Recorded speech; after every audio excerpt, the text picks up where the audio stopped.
this episode, we are full on spoilers for both the novel and the film. There will be a warning with a countdown for any potential spoilers for later books in the series. Hi, welcome back to What the Adaptation. I'm Jenn, Keeper of the Chronicles, and I'm here with my co-host Glenn. The Geeky Hippie. Welcome back to What the Adaptation. We're the show that reviews adaptations from one form to another form. This week we wrap up with Dune Part 1 from Denis Villeneuve. I hope I got that pronounced right. Trying. We have a couple of guests tonight. First of all, we have a returning guest up above here. Bill, how you doing tonight? I'm good. Thanks for having me back. Oh, of course. You made a hat trick tonight with this episode. Three of them in a row. Yeah. And we have our first time guest, a friend of mine from several places online. Roxanne, how are you tonight? I'm very excited. Yeah? Tell us a little bit about yourself. Well, I'll start with Dune because it's actually probably the most important book I've ever read. Like, I know it probably as well. Well, I shouldn't say that. I should stay humble, but nearly as well as Denis Villeneuve. By the way, that's the correct pronunciation. Because I was even a bit younger than him when I discovered it. And by the time I was 20, I must have read it about 20 times already. It was kind of my Bible as a teenager. And then I digged into other fantasy, among those, especially Wheel of Time. By now I must have read it about as often as Dune, about 20-ish times. That's a lot of reading. Yeah, I'm not much of a movie watcher, but I read quite a lot. So yeah, I know a bit of Twitter and discovered the fandom of Wheel of Time over there. I really enjoy it, but I'm mostly on YouTube. That's my selective place to hang out with social media, or on Discord. I haven't been doing Discord much lately. So glad to have you on. Let's see first of all, what did you guys think of this movie, just in general? Phenomenal! You mean the movie? Yes, Dune Part 1.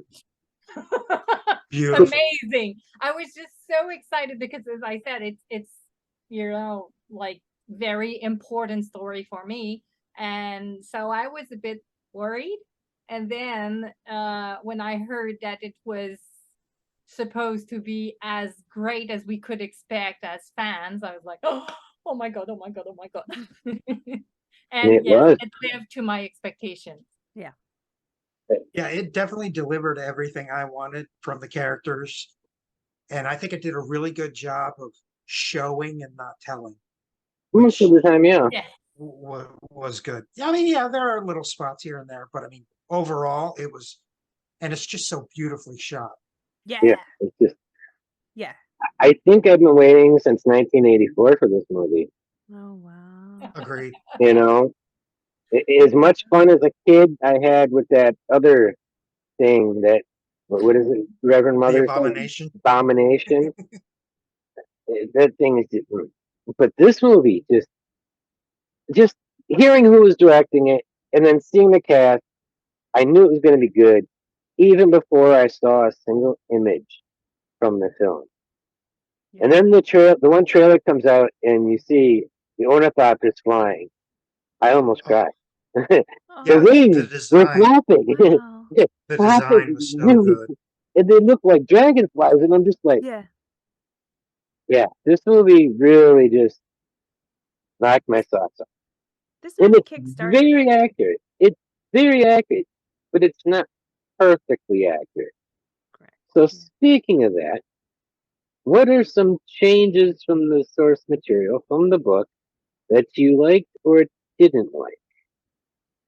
Bill, I'll start with you.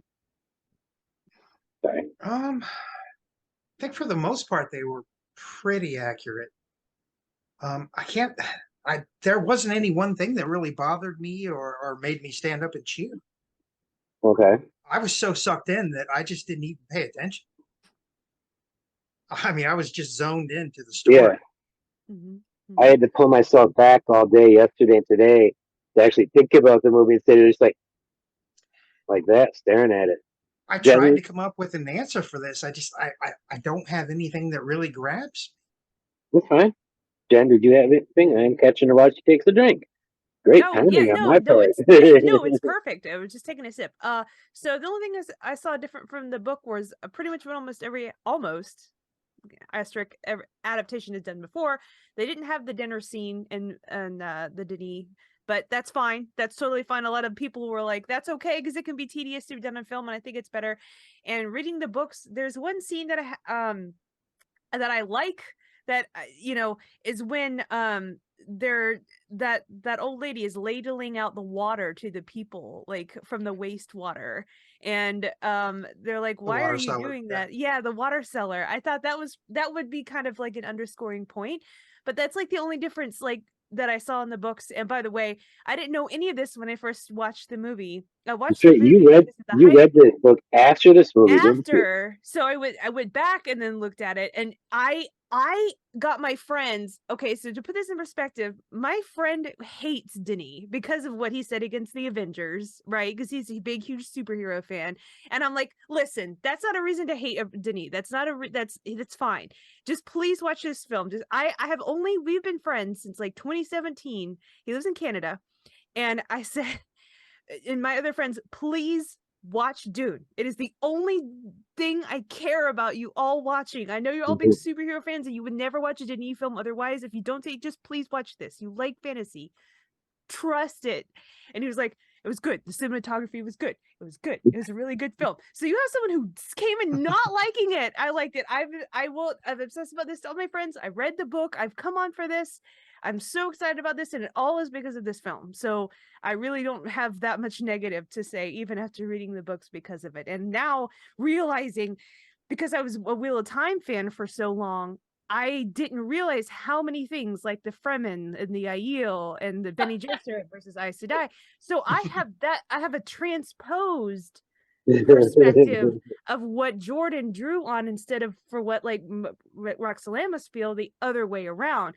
So it's very interesting to see all that. There's so many things that ignited in my brain from watching this. It's great. So you know what? There is one thing I do love that they changed. Starting the movie from the Fremen perspective, I think was genius. Oh yeah, yes, I love that. Started with the startup guy. Yeah. I'll go. Dreams are messages from the deep. Go ahead, Roxanne. I'll go a bit in the same direction. I didn't think about the start, but I prefer the change that they did with Kine's death. Calling the worm and then the Sardaukar. I expected Sardaukar.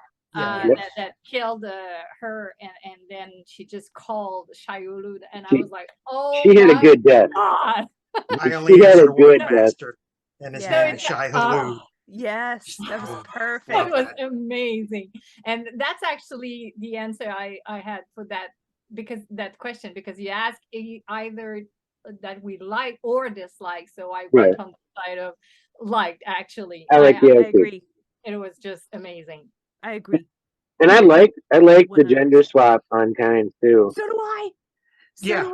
I'm totally okay with it. And I don't care that Kind described as having sandy colored hair. I don't care. This woman was great. She was. I can totally believe her as Zendaya's mom, because Zendaya is almost like perfection for Johnny, in my opinion. Yeah, and in the same line, if I can say so, I saw a lot of comments that it was a wrong thing to do, that gender swap, because supposedly in the Arabic culture, women are not as important as Liet Kyne is portrayed. Right. I disagree, because they have a special place in the front, because it's not pure Arabic culture either. And the Sayadina is so, she's a holy person. So it actually fit better, in my opinion, that Liet is truly a woman this time. It kind of merge with the holy role of the Sayyida. Yeah, she was kind of. Sayadina. Leah Kynes is kind of like a prophet, you know. Yeah. Maybe not a prophet from Muad'Dib, so not quite, Saint Peter, or not Peter, but not what's his name? Who's the one who came before Jesus? Oh God, my mother would kick my butt. Well, there was John the Baptist. John the Baptist. That's Quite the a name few. I'm trying to think of. Yeah, Leah Kynes isn't quite a John the Baptist to Muad'Dib, but there's almost some parallels there when you look at all the religious parallels that happen throughout the books and the movie. But she kind of sets the ecological dream in motion for Paul, though. Yes. Yes. Yes, she does. She's the one that ignites it and shows him it is possible. So yeah, I enjoyed that very much. Like even in the books, like my friends, when they were asking me questions, when doing this movie was going on, and I was like, they're like, what's Kynes' angle? Because I hadn't read the books or whatever. I said, first and foremost, the first thing that Kynes is an ecologist. Above being a Fremen, above being Kynes is an ecologist, and her thoughts are always 100% for Arrakis in that way. So I really, really enjoyed that. But yeah, anyway, I'll be quiet. I'm ready. Were there any other scenes or changes? That you particularly like, or it's not exactly. I wouldn't say that it's exactly a change because it's only part one, and we don't know yet everything that will be in part two. But the fact that we don't actually meet the Imperial family, so they're kind of shadowy. We know barely anything about them except that he's a jealous, powerful man, and so he's more threatening that way than if we actually saw him. So, I'm nervous about who they cast. Pardon me? I'm nervous about who they cast. They cast Christopher Walken, and I'm just like, he's a great actor, but man, I hope he doesn't play it like Christopher Walken. With his mannerisms, that'll just. Well, there's two Christopher Walkens. There's Deer Hunter Christopher Walken, and then there's Adam Sandler Christopher Walken. Okay. We're not getting Adam Sandler. We get Deer Hunter. Then I'm okay. Then that'll be fine. It worries me a little, just a little. And again, another change that I really enjoy is we actually see the Sardaukar before we meet them on Arrakis. Like all the religious background with the fanatical side of them. Yeah. I think that they, at the opposite of the shadowy emperor, I think that seeing that zealous fanatical thinking, the throat singing was awesome. Yeah, we really feel like, oh, when all those Sardaukar troops were having their forehead marked with that blood, it put me in mind of that movie up there and up above her head, because I just watched Fellowship of the Ring this past week, and watching the Uruk-hai being pulled out and the handprints put on their head, and then the massing in the in the fields there in front of Isengard. The white hand. I mean, the colors were different, and the Sardaukar are humans, supposedly, not Uruk-hai, but it was just eerily similar watching that, like hours after watching Fellowship of the Ring. And it's like, I just saw this. Didn't I just see this? Yeah. What movie am I watching? So, yeah, it's been a busy weekend. Good for you. Well, yes, it has been. Hopefully, a good way. Yeah. Were there any scenes or changes that anybody did not like? I don't know how to feel about the lack of Fade Ralpha. I mean, I think at least seeing him might have been good. Right. So there's going to be a lot of people who are like, wait a minute, there's another guy. Mm-hmm. If you haven't read Dune or know anything about it, and they do see part two, they're going to go, whoa, who's this guy? They just got so much to pack into that second movie. Yes. Yeah. It's going to be long. I'm really fine with not having him.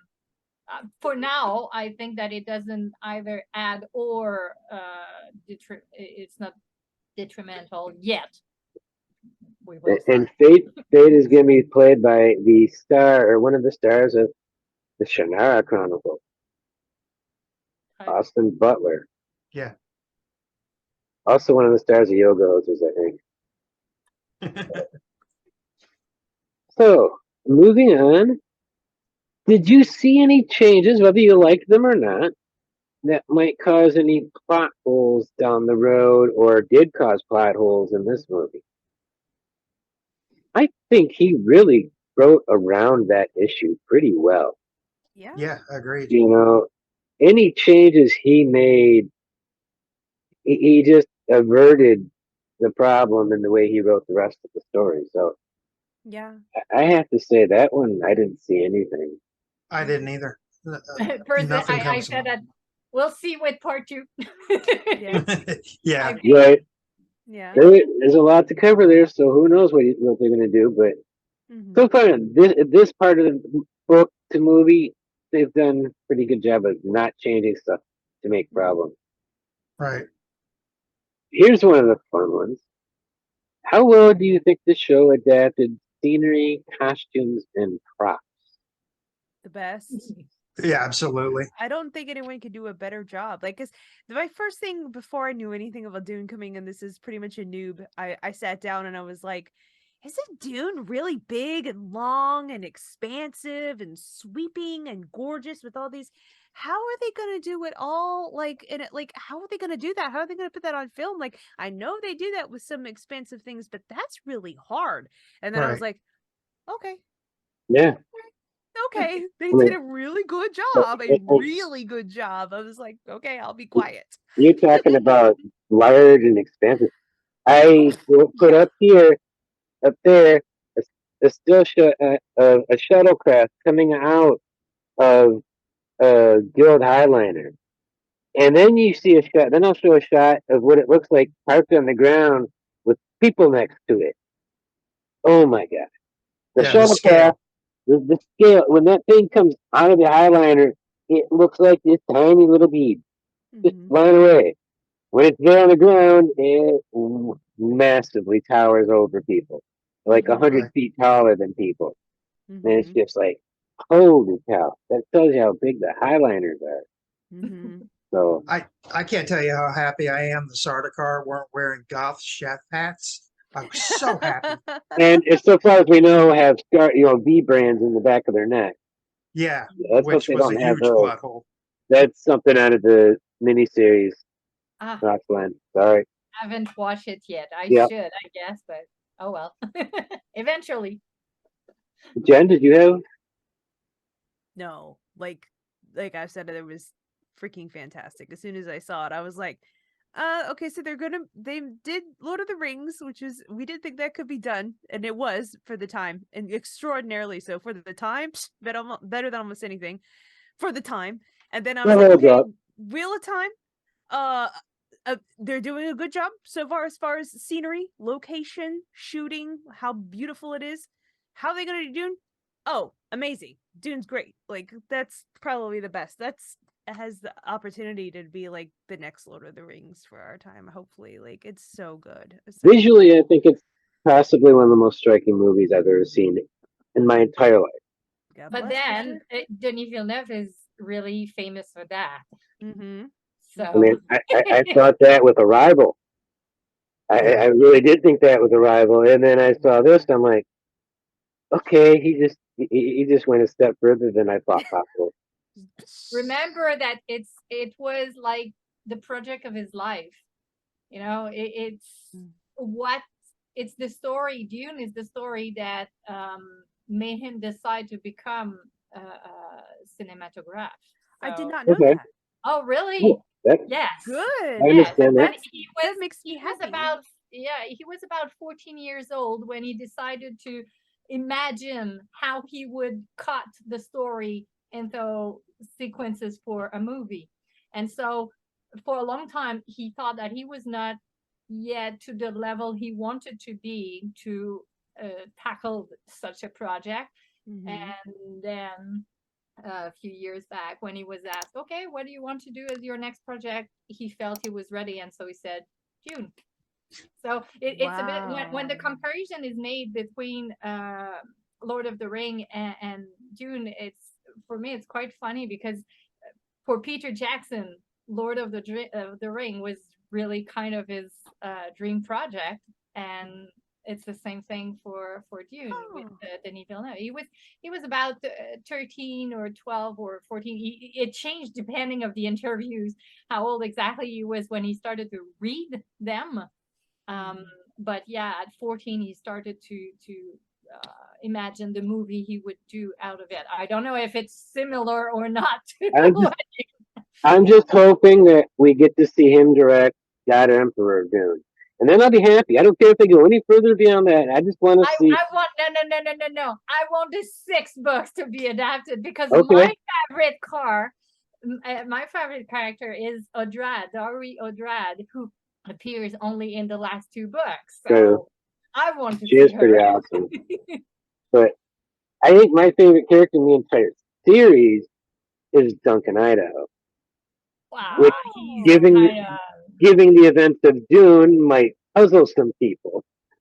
But and so when I saw that Momoa was cast, I was like, yes, but wait, he's wasted on it because they're just doing Dune. If we get Dune Messiah, Children of Dune, and God Emperor Dune, then I'll be really happy because I've always been a fan of Momoa since he was on Stargate Atlantis. Oh, he's a perfect Duncan, though. Oh yeah, he is. He's great. I mean, he kills 6 Sardaukar, goes for the ship, and they run away. Yeah. You're like, all right, that's what I'm talking about. Yeah. I'm just like, what? Wow. I mean, I know he's good, but that was just. Yeah, that's why you'd cast Jason Momoa, I guess, because he can do that and then still have charm to make everybody just love his character. He's just good at that. My favorite character in the show was Kynes, and then I read the book and trying to delineate the two. My favorite character in the book was Kynes. So I'm like, there we go. That makes me really happy that synced up like that. So something was done right there. So yeah. Were there any changes? Different. Were there any changes you think that sped up the film or maybe fixed the problem that the book had? I could think of one that fixed the problem the book had. Okay. The book was written in the early 60s when you didn't expect women to have any kind of job or authority other than secretary type jobs. And seeing Dr. Kynes change to Dr. Kynes, but with breasts and being a woman, I think that's an important change because it's filling a gap. You know, just one character. Hopefully, there'll be others down the road, but there's a sparseness of strong female characters that actually have something to do ever. To me, at least the way I see it in the book. I mean, you got Jessica and you got Johnny, but there's really nobody else. In the book, the Rulin's nothing. The Rulin really isn't there in the book. Unlike what we watched last week, which that was her show. But then again, all the women, a bit like in the Wheel of Time, the inspiration is there. The women are exceptionally powerful in their own way. It's just in the only kind the of Bene Gesserit way, but still. It's only the Bene Gesserit. Your average everyday woman. I mean, how many houses do you expect there are that actually have a woman in charge of the house? You know, have lady, duchess, baroness. I'd suspect there's not going to be. If you were to ask Frank Herbert, he probably wouldn't have said any. Because okay, maybe, but then we don't see any. The only 2 heads we see, except for the Emperor himself, are Leto and the Baron. And I mean, okay, it's their third, you know, it's just their story, but we have actually no idea how many others there are or not. So for that, personally, as a woman, it doesn't bother me. I'm really happy that Liet is now or Kines, whatever. I agree. I agree with Glenn. I like seeing her as a I really love, and as I said earlier, I think that it fits better her role as a kind of prophetic figure, or I don't know exactly, holy person, you know. So I think it's better, but for the place of women in the story in general, I don't see that it was a requirement, in my opinion. I wouldn't say requirement, but I do think it passed over a little bit of a time era, era in our history. A gender gap. Yeah, a gap that just they didn't see as much then as they do as we do today. Mm-hmm. Well, I think each version has done a little more. Remember the final lines of the miniseries? It's all about we women, Those of us, concubines. the concubines, the ones people call wives. The whole focus, yeah. I get the chills just thinking about that last line still. Dude, And it's been a week. It's been a week since I watched it. Okay. Anybody else see any changes that maybe fixed or sped up anything? Like I said, I think it's brilliant that they started with the whole view from the Fremen. It sets up the whole movie, and you're not left in the dark. I would have about where the Fremen are coming from. I would have loved to see the scene that was cut. It was apparently right after that we would see Duncan Idaho like flying a bit like the Sardaukar from his smuggler ship and landing in the desert without seeing any Fremen. It was supposed to be that opening. Ooh, that would have been effective. But oh well. Apparently there is about 6 hours of material film. We might see some of it. I need a director's cut. I need an extended edition director's cut. That's the problem. Denis always says that he doesn't want to do any director cut because for him, what he does is what should be seen. So unfortunately, we may wish for a director cut, but the chances are very, very low. And yet, I'd love a longer version of it than this. Yeah, absolutely. Yeah, me too. Definitely. All right, what do we have next? This one I want a good and a bad if possible.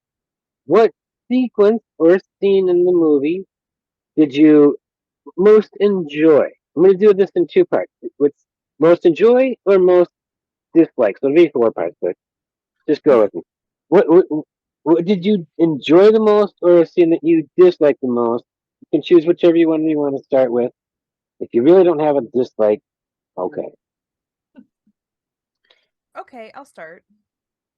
Not having read the books first and not really understanding all of the parsing going on, even though they specifically do say this is why.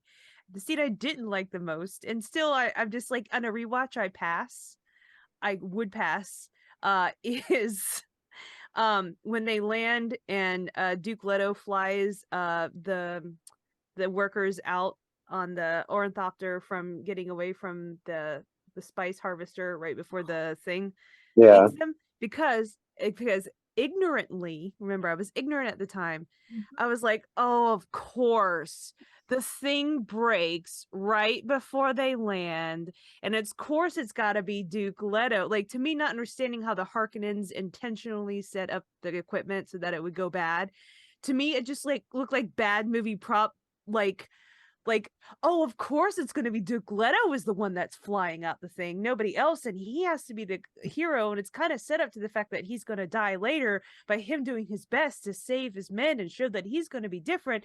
And at the very last second, they're all just standing around, and one of the things snaps on that exact spice harvester at that exact moment, and then there's going to be a rush where all of a sudden, like, there's going to be a last scramble and Paul barely makes it up in time. Like, to me, watching that ignorant, because there's a reason for it, it is actually touched in the movie, I just wasn't listening. They said, oh, our equipment's really bad, blah blah blah. It was kind of glossed over, and I didn't pick up on that the first time.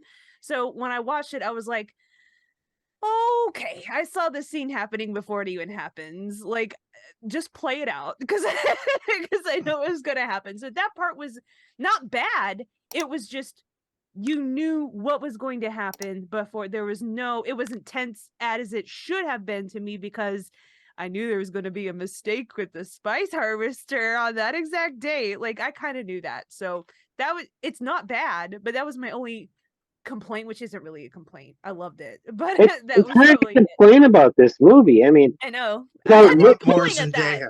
but see, I like to nitpick, so I will nitpick when I have reason to nitpick. So let me pull up where we were. I think we had been talking about scenes we most enjoyed and most remember. What's the scene that you most remember from your first time seeing? Are you asking me? memorable. Me? All of you. Oh, okay. From this movie, This particular movie. the sandworms. It just every time they breach, it's perfect. Mhm. Yeah. I mean, that image is just I actually really enjoyed the Paul and Gurney fight in the beginning because Yeah. I'm sorry, I've never seen it done better. I Yeah. mean, no. you can actually see them fighting instead of what you had with David Lynch is doing with Patrick Stewart and Cal McLaughlin.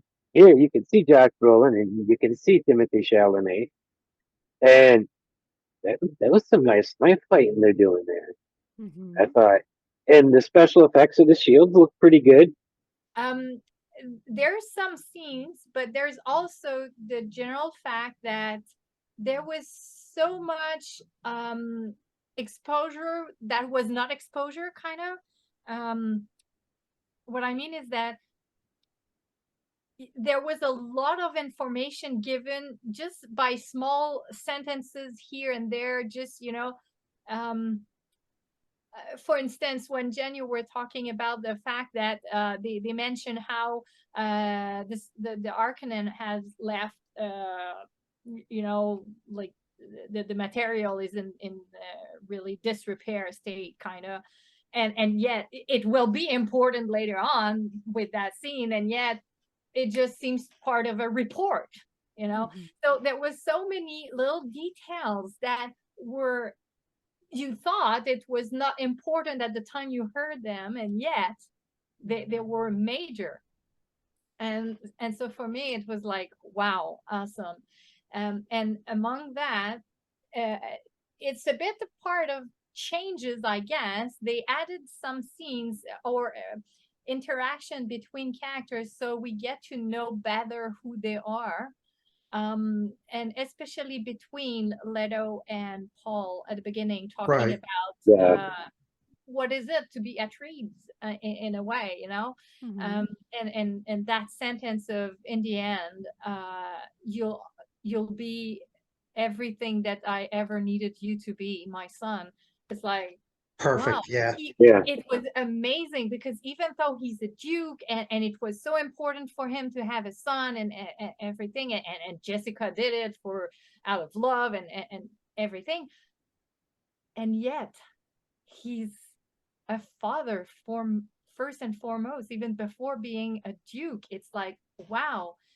A bit the same thing, the little scene between Jessica and him later on when he asked her, will you protect our son? And she's Mhm. like, with my life. No, I'm not asking the mother, I'm Mhm. asking the Bene Gesserit.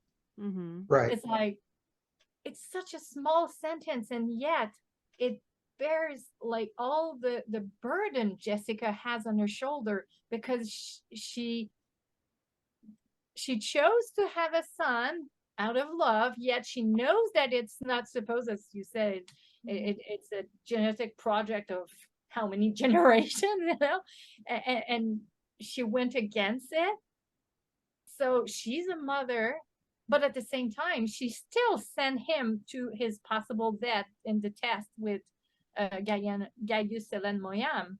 She knew that he could die. So it's Right. kind of, the she's a mother, and yet Yeah. she's a Bene Gesserit as well. So all those little sentences that seem so little indeed, and yet so full, rich in meaning. You've Great made me think of foreshadowing. a plot line that it's going to be a change that I missed pointing out that they left out of the story with the movie. The whole suspicion of Jessica being the traitor before the sacking of Arrakeen and then being the traitor after the fact. It doesn't look like, and if we don't have Gurney try to kill her in the second movie, I'm totally okay with that. Yeah. Let's keep that story. I don't think that particular storyline is needed for that part of the story that Denny is telling. Right. Denny's having plenty of action, but that's more of a high drama type storyline, and that's what it seems to be there for in the book, to give the tension and drama between Cooper and Jessica and Gurney later on. So I'm glad that they dropped that. I think it wouldn't have worked well with what I see Denny doing here, and he seems to be focusing on what the story's about. I think that's more important to him than getting some of the bigger beats that might be story important. Plot important, I think. Trying to remember the difference between plot and story, but one's the other. I don't remember which, but right. And that's the thing. You know, the 1984 movie tried to follow mostly the plot, and yet, in my opinion, completely failed or went totally beside who the characters are and what the themes are. And yet now it's kind of the opposite. He has chosen some plots, he has dropped some others, yet he's so on point with the characters, who they truly are, what are their motivations, and then with the teams. So it's like, wow. Because why are we so many readers that are still enjoying that story, and why are there so many authors that got influenced by him? I think it's because of all those universal themes. And I remember Denis Villeneuve saying in an interview before the release of the movie, people asked him if the movie was still relevant, and he said, I think it's more relevant than ever. And in my opinion, it was nearly prophetic in a way, because if you look at the themes, they are exactly coming back to us, kind of slapping us in the face with the Ukraine war. The fact that the oil is so more expensive now, is a scarce resource, but also with the wheat and the food prices going just insane. It's again all, we could nearly say that the wheat right now is like water in Dune. Scarcity of resources. Yeah, it's scarce, and life is needed.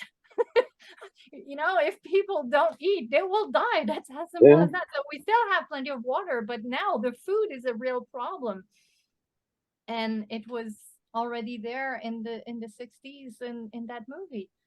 So, and why do we have all those issues? Yes, there's the war, of course, but there's also the climate change. So we come back to the ecologic theme again. Yep. So it's all. Yeah, if anybody ever tries saying that Dune is not political, they haven't read or watched Dune. Maybe they've only ever seen the David Lynch Dune. But well, they didn't understand it if they did read it. Right. It's 100% political in a good way. Yeah. Yeah. And yeah, without beating did. you in the face with it, right? Probably easily one of the most philosophical books I've ever read. And read multiple times at that. Okay, so here's a fun one. This one I always enjoyed because it's kind of superficial, but it's fun still. Best and worst actors. You don't have to name a worst, but what one actor, 2 or 3 actors that you want to give a spotlight to for how good a performance they gave?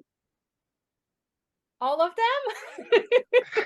Yeah, I mean, I'm gonna have Oscar Isaacs for me. Yeah, I was gonna say I have to. I have to go with, first of all, Rebecca Ferguson. there are some choices that Jessica doesn't seem nearly as strong in the movie as she is in the book, but that just might be my perception. I don't know. What do you sorry? Strong, like strength, not like a tough, not as badass. Yeah, she's not as badass, but she's still pretty good. I I don't know. She cried more than I remember Jessica crying in the books, and I just like, is that really Jessica crying that often?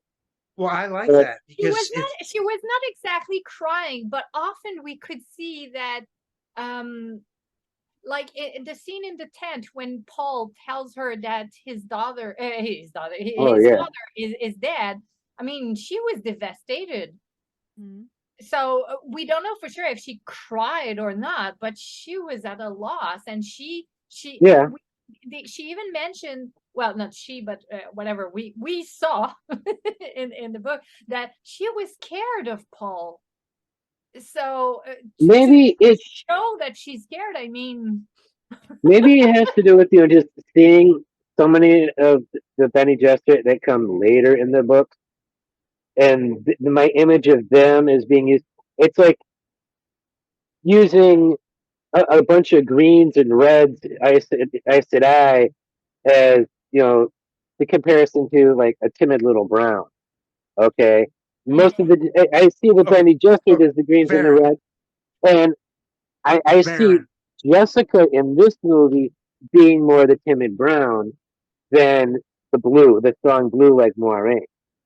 Okay, that's how she's feeling in this movie. But about badass, remember that they mention that the Sardaukar are so dangerous that even the Atreides are scared of them. And then they Duncan Idaho mentions that even being able to fight the Sardaukar, he nearly died in the hands of the Fremen. And then her beating the Fremen like if it was nearly nothing. I'm not saying she's not badass. Maybe I'm just having a negative reaction to her crying more than I remember her crying in the book. Maybe that's what it is. That's fair enough. I think it sets up her becoming much harder and having moisture discipline later. I think this sets it up perfectly. She's a little softer at first. We're going to get hard, Jessica, in the next movie. Okay. I see you. I'm all for that. No, it's not that. I have to share with you all. People were talking about, okay, so there was this meme about, someone said, if you could see Dune in IMAX all over again, but you had to kill your entire family, what would you choose? And somebody responded with Keanu Reeves crying and drinking wine, but the opening of Dune in IMAX, and he's like, I'm sorry. And then someone responded underneath that with the little mouse that's on Dune. Muad'Dib. Yeah.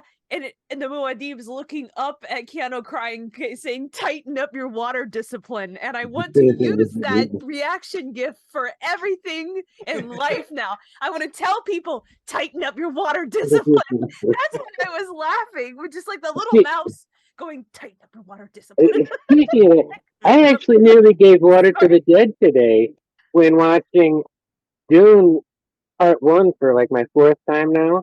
Yeah. When Paul and Jamis hold hands as Jamis died. Yeah. That just really. After Paul kills Jamis, Jamis, Jamis. Jamis is laying there on the ground, and Paul and him hold hands as Jamis dies, and I was ready to grab some tissues. I'm just like, oh man, I didn't notice that the first couple of times, and that just, oh wow. I was a friend of James. I have to share with you that reaction image of everybody sacrificing their family to see Dune and IMAX once again, because it just shows people like saluting their dead families with blue eyes, not even saying anything. They just got the blue eyes, and the choice they made. I'm so sorry. That's why I was laughing. Tighten everyone. That's fine. I like the comedy. Sorry, go ahead. I'm listening. Anybody else have a best Um, actor? I really enjoy the Baron. Yeah. Steven Skarsgård or whatever. Skarsgård. Mhm. Stellan, I think it's Stellan Skarsgård. Yeah, it's stellar. Yeah. Yeah, that. Because Eric Northman's dad. you mentioned already in the other video in the 1984 movie. True oh Blood. God, the Harkonnen are all buffoons. Yeah, I mean, they are. They're not They're awful. scary. They're just they're a Clowns. bit like the White Cloaks in the books. Yeah. And so it's kind of the swapping, you know. In the book, the White Cloaks are kind of cartoonish, and then in the series so far, they seem to be quite more Scary. dangerous. And I think it was the opposite. In the books, the Harkonnen are truly dangerous. I mean, Yes. he's smart. He's crazy. He's ruthless. Yeah, but not only ruthless, he's ruthless and smart, so it's even more dangerous, you know? And so I think what's his name overacted a bit as Beasterban, and I normally like him. Can't think of his Batista? name. Yeah, Dave Batista. Yeah, he was probably my he's least favorite. supposed to be quite stupid in the book, so Yeah, he just You felt a know. little over the top. He was a little over the top. yeah, but I for agree me, with that. for me, it was quite the Robin of the books, so I have no problem with that. But Yeah. I really like the Baron was Baron really was great. scary. I didn't like Batista that much. Baron was great. I really like Jason Momoa, obviously, as Duncan, Idaho. But Gurney Timothy, Alec. Timothy Chalamet as Paul he did a great is job. just from the moment I heard that casting, I was like, yeah, that's perfect. And then I heard Zendaya as Johnny, and I'm like, oh my god, you just made me fall in love with your movie because she is just. I the Spider-Man movies, and then watching Euphoria, even though I'm going really slow to season 2 of Euphoria. That's a rough watch. Yeah, that's why it's like every 2-3 weeks I'll watch an episode. Yeah, I mean, it's just draining. Yeah, but the performances, especially Oh, yeah, they're Zendaya, great. by the time that woman is 40, she will have an Oscar to her name. Mhm. Mark my words. She will have an Oscar by the time she's 40. She might have one by the time she's 30 at the rate she's going. I don't doubt that. My only complaint about the movie is there's not enough Zendaya. So Yeah, we'll have a lot more Zendaya next movie. In the second movie, so it's fine. Now, one of the casting things, I can't remember if I really brought it up much at all earlier. I'm a little disappointed, and this goes back to stuff I've said in previous Dune reviews. In the previous movies, I was disappointed with how white all the Fremen were. Now this time we get Fremen who aren't all white. Mhm. But there's a slight problem to it. Not a single one that we saw their full face or even got a line of dialogue from is actually North African or Middle Eastern, which is exactly the type of the people that Frank Herbert really did base the Fremen on. Was people of of Arab descent, Muslim descent. I mean, it's just everywhere in every layer of the book has it. You can't escape from it. And every other version we've had before, it's been all white people playing the Fremen, and now it's people of color, but there's nobody that's Middle Eastern or North African to fit that yet. And so I'm hoping that's another thing Denny fixes What was with Jameis? part 2. Was Jameis? Jameis? I don't know what nationality Jameis. Jameis was black. That's Dr. Mbenga from Okay. Star Trek Next Yeah. New Stranger Worlds. But remember that the Muslim are not only Middle East. I mean, they're Right. all the Yeah. North African and even Mid Bangladesh. African. I think Bangladesh is the most popular. No, Indonesia is the most populous Muslim country in the world. Yeah, but that's another story. So But yeah, if you I look do know that. like the how can I say it? Where it started, kind of it spread from Arabia to all of the northern part of Africa, not only the very very northern tip, but even like to mid Africa easily. So there's plenty of black people that are Muslim as well. It's not seeing the people that the impression was always, the assumption I always had, and I've heard many other people say, was that to them the Fremen were Middle Eastern. Mm-hmm. Okay, not so much black as in African style black, but maybe North Africans. So they look more like the Bedouins or something. And the Bedouins would be a perfect parallel, a perfect example, because they live in the desert. Again, but then again, we are 10,000 years after the Blutarian Jihad. That was already a couple of millennium from now. Yeah, so 10,000 years from now. By that time, what will the skin color mean? It's quite possible that you'll have somebody with really dark black skin, but hair looks like Jenn. Okay. So that's for called me, House of the Dragon. Yeah. Pardon me? Yeah. Oh, yeah. Yeah, or Wheel of Time. There were so many complaints about the two rivers being too diverse. But I think it should be more diverse. Dune is many millennia after now. Well, I think it's 20,000 years. 20,000 years from now. I don't even know. That's actually according to Brian's lore, so I don't give that much credit to it. I think it doesn't. They go back to the original Dune Encyclopedia. I'll have to go look at the Dune Encyclopedia. I've got a copy of that somewhere. Might even have a digital copy. But, because there was so many things that were lost with the Blutarian Jihad that it's hard to say exactly how many years from now that actually happened. So, yeah, I don't really give. Okay, so I'm going to go a little bit out of order here. And how well would you say the writers and the production staff handled the characters? Did the writers and directors understand the characters? Roxanne kind of put that earlier. I think it's pretty clear that whoever shot this and wrote it clearly knew the source material and loved it. Yeah. So, but what about with the characters specifically? What do you think they were strongest with? Paul and Leto. Yeah. What'd you say, Jenn? I agree. I said Leto. Leto? Okay. For sure. Roxanne? He is spot on in the movie the way he was presented in the book. At every frame for frame, pound for pound. He was Leto from the book. I'm glad he finally got a Tam moment, For me, the three of them, honestly, the three family member, Gaius, Hélène Moyam as well, even though we barely see her through the mesh thing, but still, she's she was scary.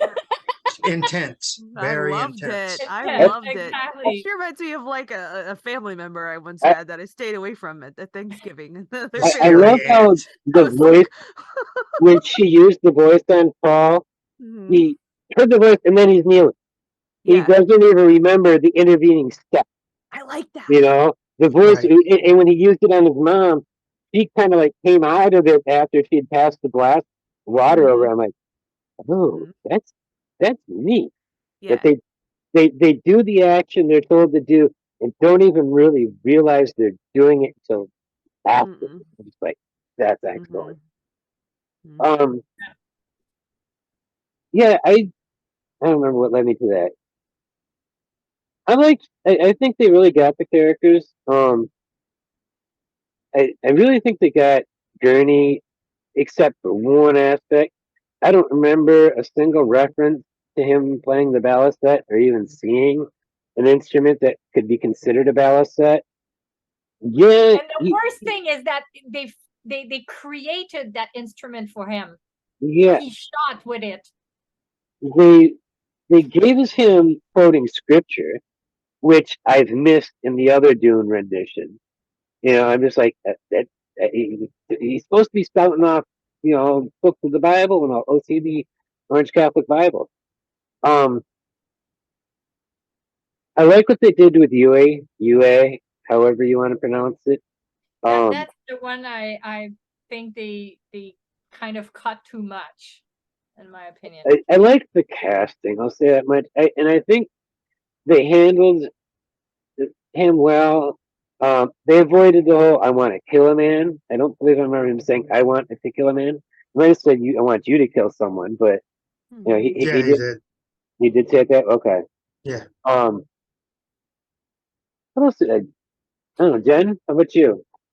I mentioned this in the episode where we talked about the 1984 Dune, and I'll say it again. The make or break point for a lot of people, yes, it's the sandworms, but for me, because I'm freaking weird, I don't know, it is the sandworms. I have a sandworm behind me, okay? It is the sandworms. But for me, the make or break is the Dom Jabbar scene, because it starts the whole thing out. It's the first thing that you get into some weird stuff going on, because at first it's like, here's this kind of mopey teen, and he's like, I don't want to go to the thing, and he's like, oh, I have to go to Arrakis, this really sucks, what do I gotta do this? And it's like government plotting, and you're still in Caladan, and it's like everything's beautiful, you don't really get to the desert yet, and you're like, whatever. And it's like, and his mom's like kind of a typical mom, and he has this voice thing, and it John, how do you pronounce it? I'm saying Dom Jabbar. Jabbar. I know what it is. I just can't say it. I understand the concept. I've seen the thing. I've read the thing. I just don't. Say it again for me. Say it again. Dom Jabbar. Dom Jabbar. So I said it incorrectly. But I know what I'm saying. I know what it is. I just have a hard time, and I cannot say the director's name. As you notice, I've said Denis like 70 times. I will not actually say the last name. Villeneuve. It's very bad. My friend who's Canadian, that was the thing. He was mad at me when he saw the movie. He's like, at least I don't pronounce the name. I'm Canadian. I'm like, well, you're Canadian. Anyway, it's not only whoa. It's not specifically Canadian. It's French Canadian. Because even English Canadian will have the same difficulty as you to pronounce it. It's hard for me. And my mother's name is Golfinet, and I'm like mostly French, and I've had my French relatives come over and stay with me. But anyway, this is very bad. Yeah, but anyway. If you're French from France, it's not the same thing as from here in Quebec. No. Oh yeah, he lives. Yeah, well, yeah, he's in Ontario. But anyway, so I. That scene is just, it sets the movie for me, because before then you don't really know what's going on, and it's the first kind of weirdness, I guess, of Dune. You do have him speaking in the voice, but you're like, okay, is he just more commanding? Like, you don't really understand what the voice really is yet, especially because remember, I was ignorant and I came into this not knowing anything about the book, so that that tone shift hard. Like, he's sleeping, his mom's like, wake up, and you gotta do whatever she says. I'm like, why is this lady scared? Why is she so worried? And then that's when you hear the fear is a mind killer, and you go through that whole thing for the very first time, and you see him, what the voice actually does versus Paul's pathetic attempts at the table that morning. He tried. He did good. He was good. We're not gonna voice attempt shame. was made. As Jessica said, almost. Yeah, he's doing his best. He's doing his best. And then so when that all happened, then I'm like, whoa. And he did a very good job acting the pain. Like, it didn't, like, it was believable. It was wonderful. It was like in that whole scene, even after, when she's walking back to the ship, and then you get the fact that she's hid like the birth and everything going on, and or not hidden necessarily, but he wasn't supposed to be born, and she could somehow manipulate that, and you're like, what? And, like, this whole thing, it was I love that. Like, that's gonna make or break a Dune for me personally, because that sets the stage. And then right before that scene, we get our first example of maiden hand talk. I mean, Atreides hand talk, which made me happy to be included. Yes.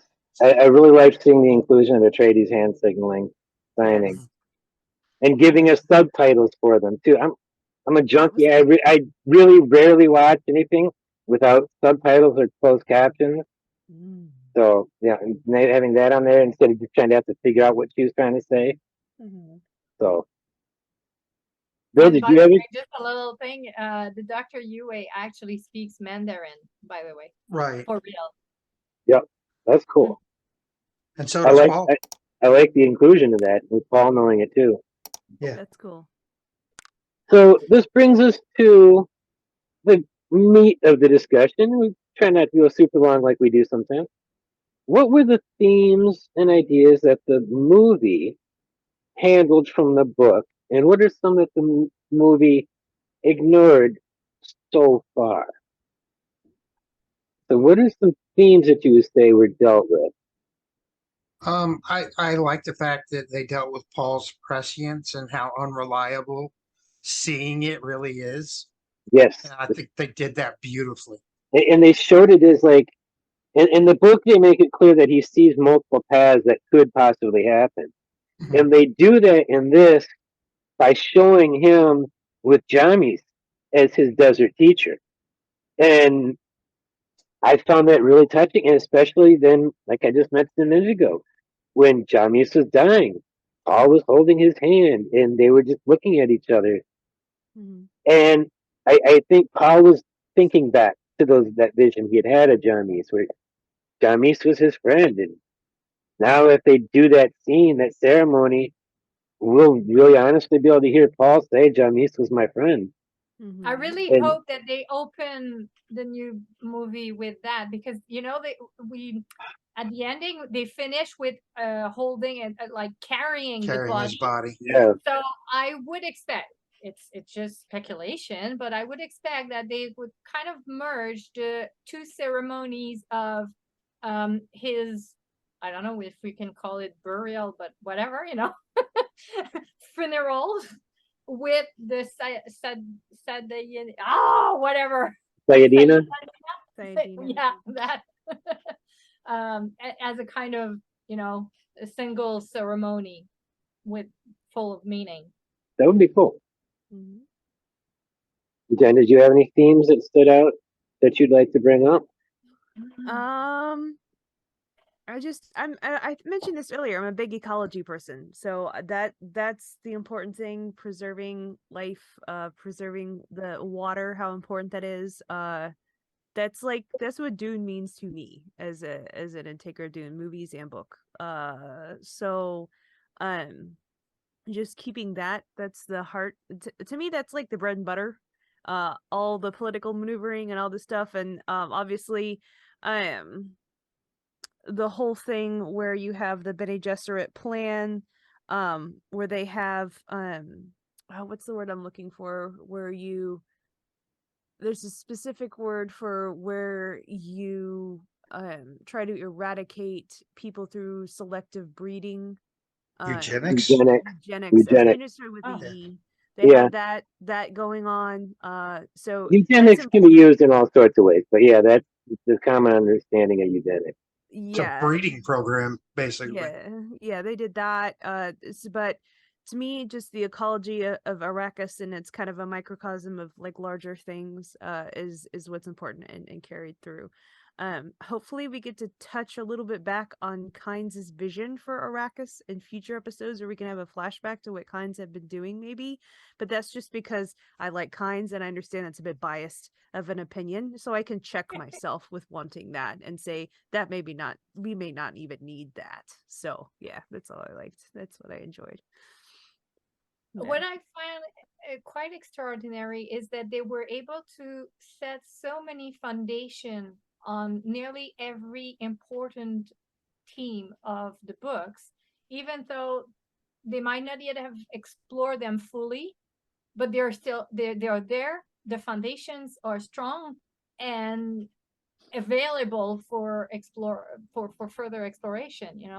For instance, the religious manipulation, just the quick exchange between Jessica and the Reverend Mother, and then with Jessica and Paul, because he overheard them, and he said that there were manipulators, or I don't recall the exact word he said, but that's basically what he meant.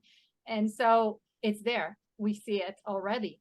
The fact that leadership, especially charismatic leadership, may be dangerous, is already there as well, because I mean, who wouldn't love Paul? Like he's a youth that struggles, and yet he is obviously very charismatic, and at the same time he's afraid of himself because of his visions and everything that is Yeah, the might jihad. happen.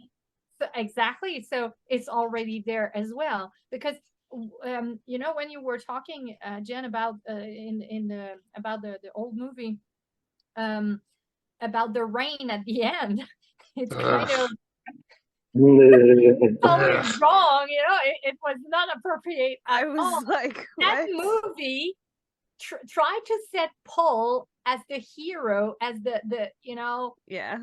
like the savior, Mhm. and yet it Messiah. is exactly the opposite. He's actually the kind of anti-hero, the one that will nearly destroy everything. Especially, I don't want to spoil you because I think you haven't read I have further not. books. I have not. I haven't had the But pleasure. I would love. I'm going to though. oh, you must. That's It's Let's oh, just I'm going let's to. just so again, it's all there already, even if it's not fully explored yet. think about how hard that would be to stick to that path of millions and millions of people being slaughtered in your name. As a was jihad even used? Was that word Yes. particular used Yes. in this movie? Okay, I couldn't remember. He said holy war. He said jihad. He said crusades. He said all three Okay, of them. okay, just fair enough. I was just wanting to make sure that it did get used, you know, because Mhm. that's one of the biggest themes, you know, and it's a theme that carries over into that other topic up there, the Wheel of Time. I mean, Mhm. Randall Thor really has to face that same exact demon when he comes back across the spine of the world. Yeah. You know, because Right. he's unleashing Fremen light, I should say. Mhm. You know, they're not quite as badass as the Fremen. Mhm. Sorry, Bane and Shed and all my maiden friends. Oh, you're gonna get burned on that one. I know, and I'll say it to them. I'll even tell them But that I in agree threefold. with you. I'll I even agree with say you that too. in threefold talk that the I agree with you. Fremen outdo Yeah. do ice or Aiel any day, just like Urukai outdo Trollocs any day. Mhm. You know, 100%. Urukai are They're actually smart. combat effective. Trollocs Yeah. are dumb and just Yeah. their combat effectiveness is about as good as you Yeah. know a Harkonnen soldier up against a bunch of Fremen. So Or a stormtrooper. no, we just had some really lucky heroes. According to Obi-Wan Kenobi, only Imperial stormtroopers are so precise a shot as to hit that sandcrawler the way they did. So That giant sandcrawler in the middle of nothing. they Right. hit Gotcha. precise targeted spots on. No, our heroes in the Star Wars movie are just all Taverns. It's Mhm. that simple, you know. Mhm. They have plot armor. It's not Mhm. because the stormtroopers suck. I mean, look at how many rebel soldiers got killed when they were taking the Tantive before at the beginning of A New Hope. All of them. Mhm. Those stormtroopers kicked ass. Can't deny that. Our It's first the view of only time. stormtroopers, we just see them going up against people with super strong plot armor. So that's why Paul and Jessica didn't get eaten by that worm in this movie. They had No, super that was a strong plot armor. thumper. Well, there's that too, but you know that worm was sitting there reared up over them for a good long while before that thumper started up. That's true. I've listened. I've been waiting for it each time. I haven't timed it, but I do wager it's a good 20, 30 seconds that they had before that thumper started. Mhm. You can't eat the Mahdi. Um, we've talked a little bit about, you know, we phrase it in other ways. The way I phrase it in my notes is colonialism and oppression. And Bill brings up how it starts with that speech from Johnny. Well, after you hear the start of course said dreams are Right. messages from the deep, then you start with Chaney going off about, you know, her discussion about what life's like for her in the Harkonnen. Um, but we also for the we're also seeing the religious style of oppression that goes on committed by the Missionaria Protectiva, who Mhm. have yet to be name dropped in any of the Dune films or TV shows. And that seriously disappoints me because it's like the most important arm of the Bene Gesserit, except maybe the ones who figure out who's going to screw who and have a baby with who. You know, so the missionary protective is getting some nod, but just not as much attention as I think it deserves. That's just going to lead to some really deep discussion for part 2. I think it was all right not to have them in the first movie, because it's like as I said, they put it as a foundation right nearly at the opening, right after the Gum Jabbar session, if I can say so. So it's still there, and then when there's Paul's vision of Jessica with all the writings over her body, that seemed to be the ceremony. So I expect that we will see more of it. She also at some point told him that the things have been laid out for him, or I don't recall exactly how she said it. So she told him that things have been prepared Path for have been him laid. coming. Yeah. The path That's has the been nod. exactly. That's the nod that I'm referring to. And it made me happy to hear that line. I just So it's kind of just shadowy again. We don't know yet exactly what it is, but it's there. So I think they will explore it more in the second, I expect. The problem is this covered what, the first half, 45-50% of the book, but it's all prologue. It's all prologue for what comes next. Yeah, but it was that good. Kind of. Yeah. The rest of Dune Part 2 is going to be. I mean, if people go see it and don't stick with their complaint that this one was boring, which is a complaint that got spread a lot, if people do go see it, they're going to have their minds blown. All the people who've never read the books, people who just know the first movie, with how well Denny has done so far, I can't imagine he's going to do anything. That's my partner.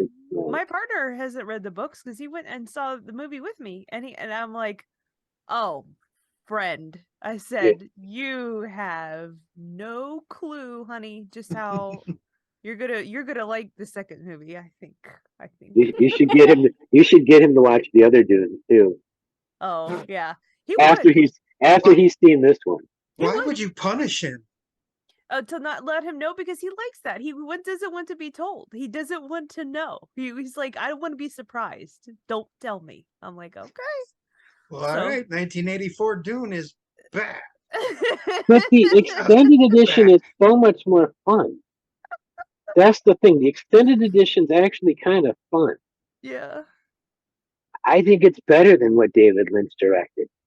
I have a kind of how can I say, a love-hate relationship with that movie, because me too. I saw that movie before I read the book. It's because of the movie that I decided to try the books. Same with me. And so it was so important for my future. And at the same time, once I read the books, I was like, but what did he do? See, I think in my case, I know I finished the book a couple weeks before it came out, but I think I'd always seen the books on the bookshelf at home. They'd always been there. My parents were big science fiction nerds before I was born. Yeah. And it was when I finally heard that there was a movie coming out, I'm like, I got to read the book before I see the movie. So I read the book. And I read all of the 6 that were out before I was 14 or 15. Oh, wow. And for those who know the kind of content that's in the later 2 books, that was a bit of an eye-opener for a 13-year-old boy. Honored Matres? What? Huh? Oh, my. Mom, am I supposed to be reading this? No, I'm not going to tell you what's in this book. I'm just going to read the book that I got from the library. Because I got that book from the library with that content in it. And I'm just like, wow. Yeah. My mom's like, are you reading? I read them all. I read them all. I was about 11, 12. Yeah. So, I understand very well what you mean. But luckily, I had a very open-minded family. So it was not such. And my father had read them. Actually, we had them at home, and it's because of he had read them that he made me watch the movie with him. As he wanted to know what kind of movie they had made out of it. My parents had only read through God never Emperor. Pardon me? My parents had only read the first 4. Ah, okay. No, my father, my mom didn't read any of them, but my father had read all 6, and so he knew them. And so he had just like led the book on the table at one point, and I like, hey, is that the book of the movie we saw together? Yeah. Oh, I want to read it. I've read each of the first 6 that he wrote at least 2 or 3 times each, and the ones that, and I've read Dune way more than that. I've read Dune like 10 or 11, 12 times now. I'm not as perpetual of a rereader as a lot of people I know. I do like to reread, but I'm going to be doing enough rereading in the next coming months, right, Bill? Mm-hmm. That's going to be a lot of fun. We're doing it. Bill and I are doing a YouTube channel starting later this year where we read books from the first half of our life. Are you doing then, Dragonlance? I thought that's you what guys we're were doing. Starting with Dragonlance. Dragonlance Chronicles, and then we're doing Wizard of Earth, the first trilogy, the initial trilogy. I do have to read the later books, but I've only ever read the first 3. Trying to go through one of the themes that was prevalent in the book. We only get a little bit of, and it's kind of hard not to have the first part of it, is what makes a person human. And obviously the Gom Jabbar scene. You're never doing a Dune without the Gom Jabbar scene. So there's one scene right away that deals with it. But there was a line that I caught Gurney say that you don't know the Harkonnens. They're not human. They're brutal. Mm-hmm. When he was up in Paul's face yelling at him about, mood. And I wish they had used the other 2 Dunes both kept the line from the book where There's a thing for women and cattle. yes, something like that. And I'm just like, that's so Gurney. Leave him with the line. And I can I can hear Josh Brolin saying the line. And it just, They might have kept it at first because they recorded way more than what they showed. they usually and they do. cut it. They cut it because it was what they said. Both him and Denis said it was too much. There was so much kind of that it broke the mood. If I Okay. can say, like it made them less frightening than just saying you don't know. I Because have to now watch. it's kind of if it's led to our imagination, so we can go as far as we are willing to imagine. Is there a lot of special features content with the Blu-ray and DVD? I don't know. Honestly, I don't know. It's just that I watched nearly every single interview I could put my hands on. So. I'm sure. I understand. I've done that with many different content, many different properties from Wheel of Time to Star Wars, occasionally Star Trek. I do it with every Stephen King thing. So. No, me, I did only with those 3. Lord of the Rings. Oh yeah, I was following Lord of the Rings like very, very, very, very heavily online when it was in production. Mm-hmm. But I was doing the same with the Star Wars prequels at the same time. And I literally was one of those people that will hunt down spoilers. I want to know what's going to be happening in this movie before I see it. Please put out the novelization before the movie gets released so I can read the novelization and then go see the movie. I like doing that. Mm-hmm. Any other themes anybody wanted to talk about? I mean, everything is just they've planted the seed for all the themes that Dune is really about, and I think most of it will truly only come to fruition in part 2. Mm-hmm. I expect it, yes. So because Denis has shown that he understands what Dune is about. And I as much as I'm excited to hear he's going to be doing Rendezvous with Rama after Dune Part 2, is either the film after that. It's either his next one or the one after the next one. But I saw recently that he's planning on doing Rendezvous with Rama. I would be hoping out that he would do Dune Messiah, Children of Dune, God Emperor. Well, he spoke about I shouldn't say maybe possible, but anyway, let's say that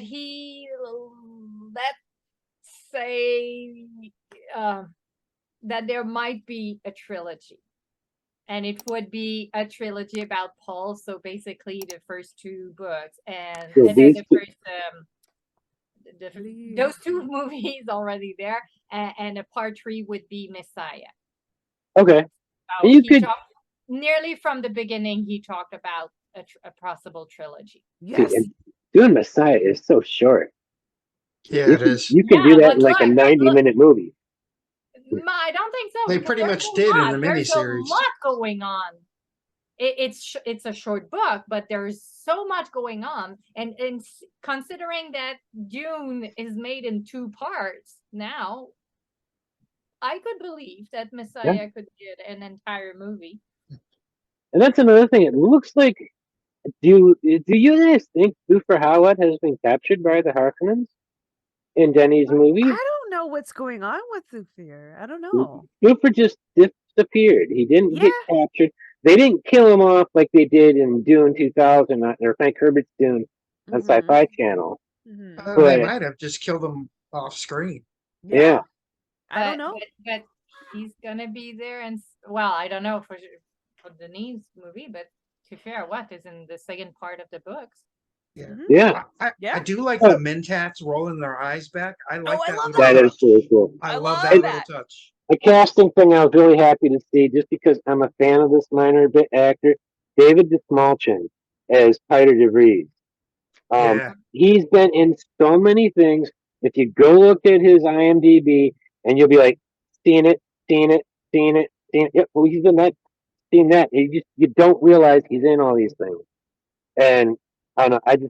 I've been a fan of his for a long time. Kind of like I was always a fan of Brad Dourif's. So I guess I enjoyed the guys who played Peter DeVries really well. So did not like the guy who played it in that Frank Herbert's Dune though. I did not like that Peter DeVries. Well, I think we're pretty much wrapped up, except for scoring. I just remembered scoring. Let me see. How do we phrase this? First one is, how close was the adaptation to the source material? 1 out of 10. You can do decimal places. 9.5. That's exactly what I was going to say. Exactly. 9.5 is dead on the money. All right, I'll go with you. I was going to say 9.25, but I'll go with the 9.5. 9.5. Oh my gosh. You're splitting hair. Yes, that's me. But it got people to laugh, so that's why I do it. My first thing that flashed in my head was 9.5. And Bill said it perfect. Thank you, Bill. Exactly. Yeah. All right. Well, this one's going to be easier for Jen to answer than the rest of us. Okay. How much do you think you enjoyed the film as if you had never read the book? Oh my God. Easily one of the best things I've seen in years. Then again, I don't watch a lot of movies, so take that as you will. But it got you to pick up the book. That's what's important. Bro, it got me to pick up the book. It got me to I asked my friends. I watch all my friends' movies. I watch all their stuff. I've watched them all in play their games. And I said, I have one request. Please watch Dune with me. I think you'll give Denis a chance, a fighting chance, a fight. And it did. Dune was my one request. So that it was. So how much what would you say? 10? 10 out of 10? I think it was to Bill. Oh, me? Yeah. 10 out of 10. Sorry. Okay. Roxanne? Well, I thought it was hard for me to answer that because I knew the material so well that right. I tried to imagine, and I was like, maybe there's just too much that is left out because it's not it's just a foundation. Mm-hmm. So I thought maybe it would be a 7 out of 10, but that was just yeah. I tried to imagine what it would be, and maybe I'm actually wrong saying that because my daughter didn't know the books and she enjoyed it pretty well. So maybe I should have put. Well, 5. The 5 is average. A 9? Yeah, no, I think okay. Considering my daughter, since she hadn't read the books, I think it's probably around 9 out of 10. Okay. Because she really enjoyed it much. There was some things that she asked me for more explanation because she was not sure to have perfectly understood everything. So yeah, I think 9 out of 10 would be more appropriate. For myself, I'm leaning towards an 8 out of 10. I mean, that's still really good. 5 is average, and 8's closer to 10 than it is to average. So, you know, it just I can understand people who don't know the material being not as thrilled and excited with the story as it played out, because it is, despite all the action you have in the movie, pretty sedate movie. It moves at a relatively slow pace for a lot of it until it picks up. And even once it picks up, it's interrupted by these slow periods, you know. There's never really a really long period of like constant action or anything. So and that's what a lot of people who go to see epic science fiction movies are expecting. You know, so especially when you see commercials that kind of hint that there might be, you know, you see these people come floating down in these armor, and you know, okay, cool, they got freaking Halo armor on. Just about that though, it's very special because they did many different kind of preview, and it was very different according to what market it was aiming. Oh yeah. And American ones were mostly like the show. The excitement, because that's what my fellow countrymen are obsessed with. Yeah, but at the opposite, for instance, I think it was the Norway one, the Chinese one as well, and there was a third one that were much more geared toward like the politics and the complicated plots and that kind of stuff. So I think it's actually, yeah, it's quite different according to which market they were aiming, and so the expectation going in would be quite different then. How about you, Bill? What would you give it as if you had never read the books? I actually did the same thing as Roxanne did. My son watched it with me this morning. He's never seen it, never read it, didn't know anything about it, and he gave it an 8.5. So nice, nice. You gonna take his score then? Yeah, Well, I mean, okay. I can't divorce myself from how much I know. How old is he? How old is he? How old is your son? 21. Okay. Just context. Just wanting context. 16. But then my daughter is 16, but she read Wheel of Time when she was 9, just to give you a perspective. Oh, wow. Oh, wow. I still can't get them to read Wheel of Time. I tried. They watched it with me. Here's our last question. Considering all of the changes and all the things you've discussed and we've discussed tonight so far, how much do you think you enjoyed the show with all of that taken into account? 10. Out of 10. 10. Solid 10. At least 11. At least 11. Turn it up to 11. All right. I'm going to say a 9.5. I mean, it's not a perfect movie. It's dang near as good, in my opinion, as Fellowship of the Ring. And that's what I gave Fellowship of the Ring. Actually, I'll give it a 9.4. A 9.4. Just slight bit down from what I gave Fellowship of the Ring. Okay. Spoiler for those when that comes out. That'll be out September 10th, our 1-year anniversary of our first video on this channel. So we awesome. had Congrats. fun doing that. Yeah. All right. Well, I think we're done. Thank you, Bill, for sitting in tonight. You know, you rounded out our Dune, and I'm gonna have to try to snag you back and punish you sometime next year when we do Dune 1984 extended, because I really want to try that. I'll be here. And we'll compare it to Dune the book and the David Lynch version of the 1984 movie. Roxanne, I've been waiting to. I've been waiting to have you on for this for a month. I'm glad we finally got to do this in chat. Jenn, I'm glad to have you as my teammate as usual. This is fun. Always. We work well together. And audience, thank you guys for watching. I hope you enjoyed our coverage of the Dune movies so far. And coming up soon, we will be covering Rings of Power on Amazon Prime. I might not be here for the first or second episode. I'll be away out of town, but my teammates will cover, and do everything. I think it will do the same thing as for Wheel of Time, isn't it? Drop 3 together and then the 5 others. Yep, I think that's Then what they do. weekly. But I won't. So I won't be here for the first episode of that. I think I'd have to look at the calendar. It's Thanks for on joining. September. Please leave us a comment, hit that like button, and hit subscribe. And when you hit subscribe, don't forget to hit the bell so you get alerts that, hey, we released a new video. But, yep, watch the videos now Tuesday at noon on our channel. And don't forget to be awesome.